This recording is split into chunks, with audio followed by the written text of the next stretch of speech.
Salam sejahtera. Renungan malam seiman pada malam hari ini yang ditulis oleh Dr. Kathleen Wijaya Kuntaraf dan Pendeta Dr. Jonathan Kuntaraf berjudul Tanda-tanda dalam Dunia Agama. Dan aku melihat seorang malaikat lain terbang di tengah-tengah langit dan padanya ada Injil yang kekal untuk diberitakannya kepada mereka yang diam di atas bumi dan kepada semua bangsa dan suku dan bahasa dan kaum.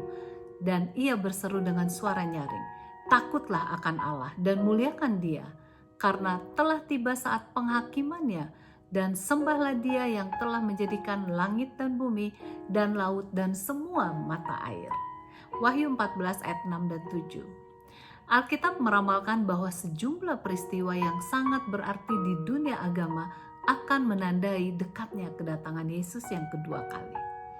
Salah satu tanda tersebut ialah akan adanya suatu kebangkitan besar di bidang agama sebagaimana yang diberitahukan dalam kitab Wahyu.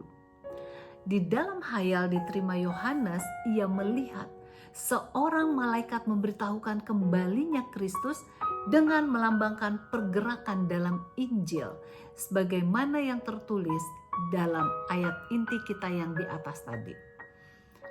Pekabaran itu sendiri menunjukkan kapan hal itu akan diumumkan. Kabar Injil kekal telah dihotbahkan dari zaman ke zaman, akan tetapi pekabaran ini menunjukkan aspek penghakiman dari Injil itu yang dapat diumumkan hanya kepada waktunya pada akhir zaman. Itulah sebabnya diamarkan bahwa telah tiba saat penghakimannya.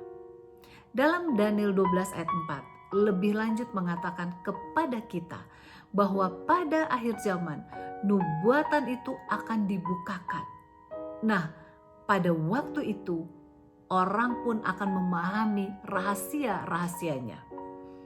Pembukaan meterai itu berlangsung pada waktu akhir periode 1260 tahun, yaitu pada tahun 1798. Gabungan dari berbagai peristiwa dengan tanda-tanda alam menuntut banyak orang Kristen untuk mempelajari nubuatan-nubuatan mengenai kejadian yang penting menuju kedatangan Kristus yang kedua kali itu. Akibatnya, timbullah sebuah pemahaman mendalam atas nubuatan ini. Fokus mengenai kedatangan Kristus yang kedua kali ini juga menimbulkan pembaharuan rohani yang menyeluruh atas pengharapan kedatangannya itu.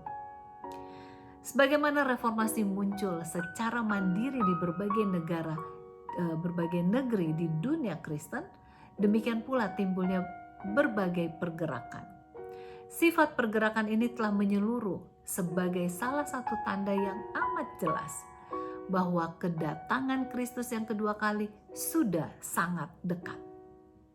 Sebagaimana Yohanes Pembaptis yang berkhotbah untuk menyiapkan kedatangan Yesus yang pertama kali, maka akan ada umat Tuhan di akhir zaman yang akan menyiapkan lebih banyak orang untuk menyambut kedatangan Kristus yang kedua kalinya. Semoga kita semua siap menyambutnya dengan penuh kegembiraan dan pastikan kita semua bisa masuk dalam kerajaan surga. Tuhan Yesus memberkati.